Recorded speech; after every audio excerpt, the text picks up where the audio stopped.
उत्तर Korea भी अब Iran के साथ आ गया है। ईरान के 1000 ड्रोन इस वक्त तैयार हो गए हैं। रूस और चीन भी ईरान के साथ उतर आए हैं। ईरान के सैन्य प्रवक्ता ने अमेरिका को वार्निंग दी है, हम रुकने वाले नहीं हैं। मिडिल ईस्ट की बहुत सारी तगड़ी तगड़ी खबरें सामने आई हैं, करंट रिपोर्ट सामने आई हैं, आपके सामने मैं रखने वाला हूं। बहुत सारी खबरें हैं। कल के दिन डोनाल्ड ट्रंप ने फिर से ईरान को वार्निंग दी, ईरान जल्द से जल्द समझौता करे वरना हमारा एक और पुत ईरान के पास पहुंच गया है। अमेरिका ने ईरान के चारों तरफ ईरान के खिलाफ जाल फैला दिया है। ईरान ने इसी को तोड़ने की तैयारी कर ली है। ईरान के खिलाफ अमेरिका ने बहुत सारे अपने हथियार तैनात किए हैं।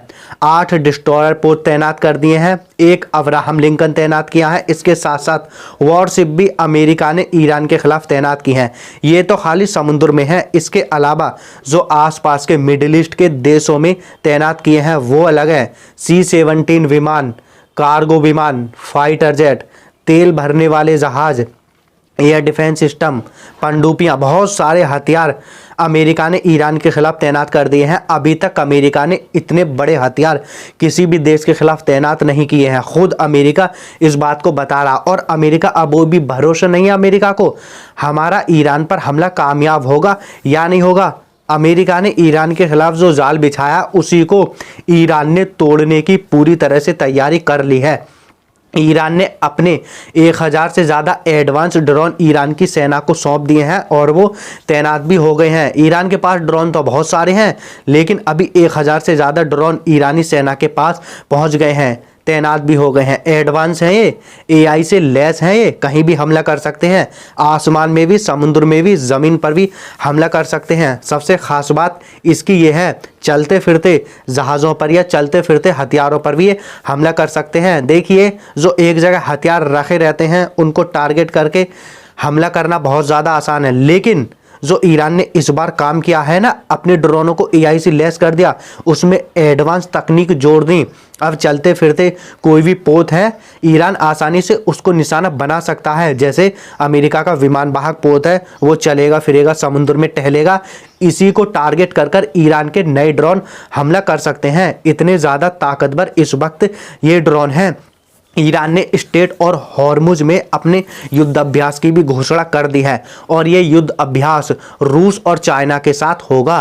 रूस और चाइना ने अमेरिका को वार्निंग दी है एक तरह से, हम ईरान के साथ हैं। स्टेट और हॉर्मुज में ईरान 1 से 2 तारीख के बीच अपना युद्ध अभ्यास करेगा, और साथ साथ ईरान ने वार्निंग दिया कोई भी जहाज यहाँ पर ना आए, हम युद्ध अभ्यास यहाँ पर करेंगे। एक तरह से मैसेज है, जैसे ही ईरान पर हमला होगा ईरान स्टेट और हॉर्मुज को बंद कर देगा। पूरी दुनिया के लिए स्टेट और हॉर्मुज बहुत ज़्यादा ज़रूरी है, इसी से दुनिया का व्यापार होता है। 20% से ज़्यादा तेल यहीं से गुजरता है। अगर ईरान ने ये बंद कर दिया, पूरी दुनिया पर असर पड़ेगा, पूरी दुनिया में महंगाई आ जाएगी।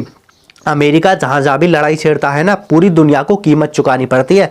जब तेल नहीं पहुँचेगा, महंगा हो जाएगा तेल, तो ऑटोमेटिकली और चीज़ भी महंगी इस वक्त हो जाएंगी। ईरान ने उसी की तैयारी पूरी तरह से शुरू कर दी है, और ईरान स्टेट और हॉर्मुज ने नीचे मिलिट्री इक्विपमेंट भी लगा रहा, जिससे अमेरिका के पोत को, अमेरिका के जहाज़ को निशाना बना सके। एक तरह से अमेरिका जो ईरान पर हमला करेगा, पूरी दुनिया पर उसका इफेक्ट पड़ने वाला है। चाइना और रूस भी ईरान के साथ हैं। देखिए, चाइना को तो वैसे भी ईरान का साथ देना पड़ेगा। अगर ईरान में कुछ ऐसी वैसी चीज़ें होती हैं, ईरान का तेल इस वक्त चाइना सबसे ज़्यादा खरीदता है, वो भी बहुत कम पैसे में चाइना को आसानी से मिल जाता है। उसी तेल को चाइना पूरी दुनिया को भेजता है। चाइना ईरान के तेल को खरीदकर उससे बहुत मोटा रुपया कमाता है। एक तरह से चाइना को भी कहीं ना कहीं नुकसान पहुंच सकता है। इस वजह से चाइना भी ईरान के साथ इस वक्त आ गया है। अमेरिका ये जो ईरान पर हमला करने वाला है, इसी को देखते हुए ईरान के सैन्य प्रवक्ता ने ट्रंप को कह दिया, जो ट्रंप सोच रहा है ना, हम हमला करेंगे 2 घंटे बाद ट्वीट कर दूंगा हमारा ऑपरेशन लास्ट हो गया, ऐसा नहीं होगा। इसकी आखिरी जो है हम करेंगे। जो डोनाल्ड ट्रंप है बार बार धमकी दे रहा, ट्वीट कर देगा बाद में हमला करके, हम हमले को फिर रोकेंगे नहीं। ये जो हमला होगा अमेरिका के सैन्य ठिकानों पर भी होगा, ये हमला तेल अवीव पर भी होगा, तेल अवीव से लेकर अमेरिका के सैन्य ठिकानों पर यह हमला होगा। इसी वजह से इजराइल डरा हुआ है, अमेरिका ईरान पर हमला करेगा तो ईरान हमें ही टारगेट बनाएगा। इसी वजह से इजराइल के सैटेलाइट्स भी इजराइल छोड़ भाग रहे हैं लगातार। इजराइल के सैटेलाइट्स को पता है अगर अमेरिका ईरान पर हमला करेगा तो ईरान हम पर हमला करेगा।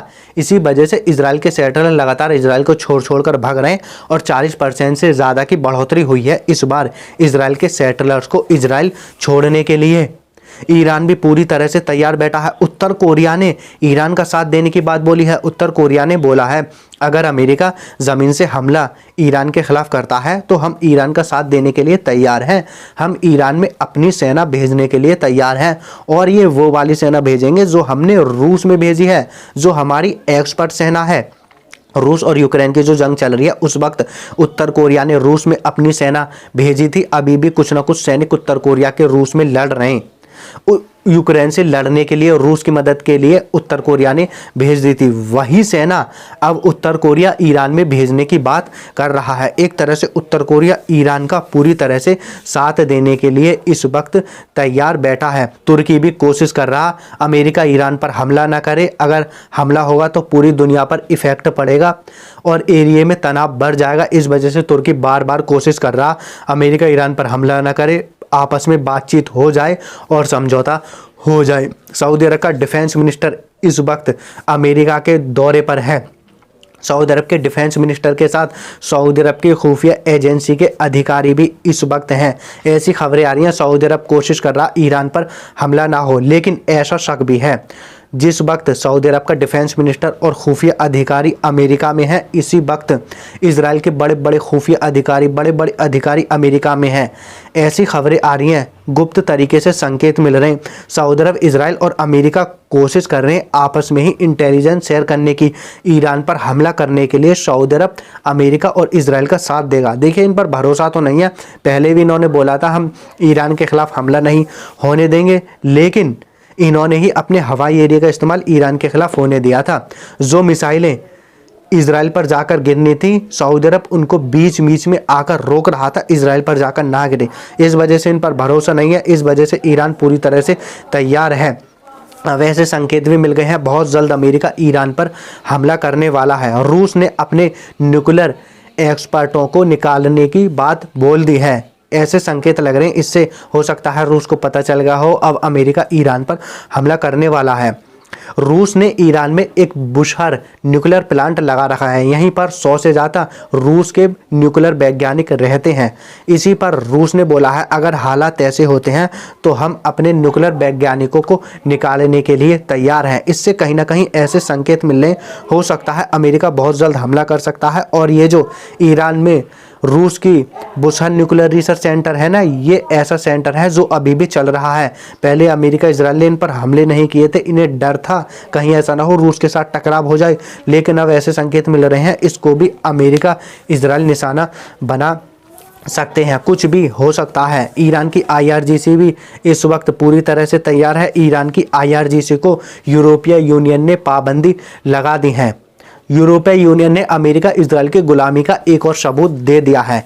यूरोपीय यूनियन ने ईरान के कई सैन्य अधिकारियों पर पाबंदी लगाई है। साथ साथ यूरोपीय यूनियन ने ईरान की IRGC को टेररिस्ट लिस्ट में डाल दिया। यूरोपीय यूनियन में 27 देश हैं।